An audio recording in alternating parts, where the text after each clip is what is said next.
नमस्कार, DN100 में आपका स्वागत है। इंडियन लीगल प्रोफेशनल एसोसिएशन प्रथम राज्य सम्मेलन उत्तराखंड। कार्यक्रम स्थल डॉक्टर बाबा साहेब अम्बेडकर भवन, ग्राम सेवला कला, देहरादून। निवासी लोग समाज में जन्मे समस्त महापुरुषों को नमन करते हुए सम्मानित मंच और साथियों, जो उत्तराखंड का इंडियन लीगल प्रोफेशनल एसोसिएशन का प्रथम राज्य अधिवेशन होने जा रहा है, चल रहा है, तो इसमें 4 विषय रखे गए हैं।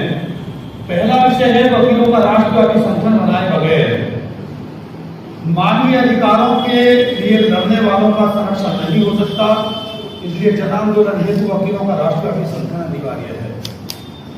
दूसरा विषय, कॉलेजियम सिस्टम से सामाजिक न्याय प्रस्तावित नहीं हो सकता अथवा कॉलेजियम सिस्टम ने न्यायपालिका में SC, ST, OBC और माइनॉरिटी को प्रतिनिधित्व विहीन कर दिया है। तीसरा विषय रखा गया है, SC, ST, OBC और माइनॉरिटी का प्रतिनिधित्व संपन्न बनाने के लिए राष्ट्रीय न्यायिक सेवा आयोग का गठन करना अनिवार्य है। वर्तमान में संवैधानिक न्यायिक जरूरत है। एक विषय यह भी है। चौथा विषय जो रखा गया है, SC, ST, OBC माइनॉरिटी के वकीलों पर आए दिन होने वाले हमले को रोकने के लिए सख्त कानून बनाकर उस पर अमल किया जाए।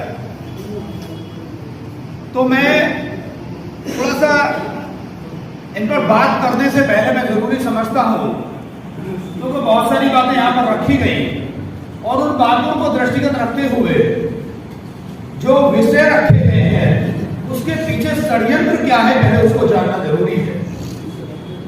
क्योंकि कॉलेजियम सिस्टम जो भारत में लागू किया गया, उससे पहले आप देखेंगे कि संविधान में जजों की नियुक्ति का प्रोविजन किया गया है। आर्टिकल 124 में सुप्रीम कोर्ट के न्यायाधीशों का और 217 में हाई कोर्ट के न्यायाधीशों की नियुक्ति का प्रोविजन किया गया है। और जब संविधान सभा में इस बात पर बहस हुई थी कि कॉलेजियम सिस्टम होना चाहिए, तब इस बात को डॉक्टर बाबा साहब अम्बेडकर ने उसको डिनाई कर दिया था। इन्हें जैसे आर्थिक आधार पर आरक्षण के डिनाई किया था और जातिगत आधार पर क्योंकि भारत में भेदभाव होता है, उस जातिगत आधार पर ही आरक्षण होना चाहिए। बाबा साहब डॉक्टर अम्बेडकर ने उसको मान्यता दी, क्योंकि जातिगत आधार पर ही हमारे साथ मान सम्मान अपमान सारा कुछ जुड़ा हुआ है। इसी तरीके से कॉलेजियम सिस्टम को भी नकारा गया था, क्योंकि बाबा साहब जानते थे कि कॉलेजियम सिस्टम में 4 ब्राह्मण इकट्ठा होंगे और 5वें को चुन लेंगे, ये बढ़िया जज होगा। ये सिस्टम वर्तमान में ब्राह्मणों ने डेवलप किया है। हमारे सरवर कुरैशी साहब तो सुप्रीम कोर्ट में ही प्रैक्टिस कर रहे हैं, वो बहुत बेहतर तरीके से जानते हैं इस बात को। कितने लोग आज तक SC, ST, OBC माइनॉरिटी के कितने लोग जस्टिस बने हैं सुप्रीम कोर्ट और हाई कोर्ट में। जबकि अगर 1919 की घटना को याद करें, जब प्रिवी काउंसिल न्यायिक संस्था अंग्रेजों की हुआ करती थी, उस न्यायिक संस्था में प्रिवी काउंसिल में ब्राह्मणों ने आवेदन किया कि हमें भी जज बनाया जाए, तो ब्राह्मणों का आवेदन यह कहते हुए अंग्रेजों ने खारिज किया कि आपके अंदर जुडिशियस कैरेक्टर नहीं होता, आपके अंदर न्यायिक चरित्र नहीं है, आप जातिगत आधार पर पूर्वाग्रह से ग्रसित हो, इसलिए आपको जज नहीं बनाया जा सकता। आज वो 98% जज हमारे सर पर बने बैठे हैं, इसलिए न्यायपालिका में न्याय हमें मिलने वाला नहीं है। तो ये जो सिस्टम लगातार कॉलेजियम सिस्टम डेवलप किया, तो इन्होंने क्या, पूरी दुनिया में ऐसी कोई न्यायिक संस्था नहीं है किसी भी देश में जो अपनी नियुक्ति स्वयं करती है, भारत को छोड़कर। ये संविधान को ताक पर रखकर निर्णय देते हैं, जबकि संसद को सब कानून बनाने का राइट है, सुप्रीम कोर्ट को कानून बनाने का राइट नहीं है।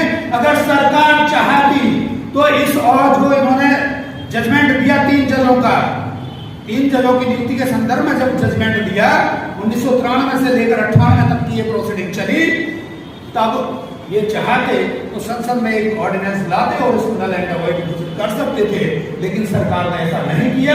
वो जानती थी कि हमें आगे न्यायपालिका के माध्यम से हमें कार्यपालिका, विधायिका, न्यायपालिका, प्रचार माध्यम सब पर कब्जा करना है, तो उसमें एक न्यायपालिका जो संविधान स्वतंत्रता देता है, स्वतंत्र निकाय के रूप में मान्यता प्रदान करता है, उसको उन पर कब्जा करना था।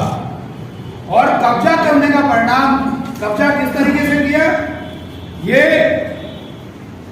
जो संविधान में है, जिस चीज का जिक्र तक नहीं है, कॉलेजियम सिस्टम का जिक्र तक नहीं है संविधान में, अगर किसी ने पढ़ा हो तो बता दे, तो फिर ये आ कहां से गया? सिस्टम डेवलप कैसे कर सकते हैं? ये 4 जज या 9 जजों की बेंच ने मन मर्जी करते हुए अपना जजमेंट हमारे ऊपर थोप दिया, और उसका परिणाम ये हुआ कि SC ST OBC माइनॉरिटी के जजों को उनका बनने का अवसर जो है वो खत्म कर दिया गया। लोअर कोर्ट में रिजर्वेशन का प्रोविजन है, लेकिन हाई कोर्ट और सुप्रीम कोर्ट में नहीं।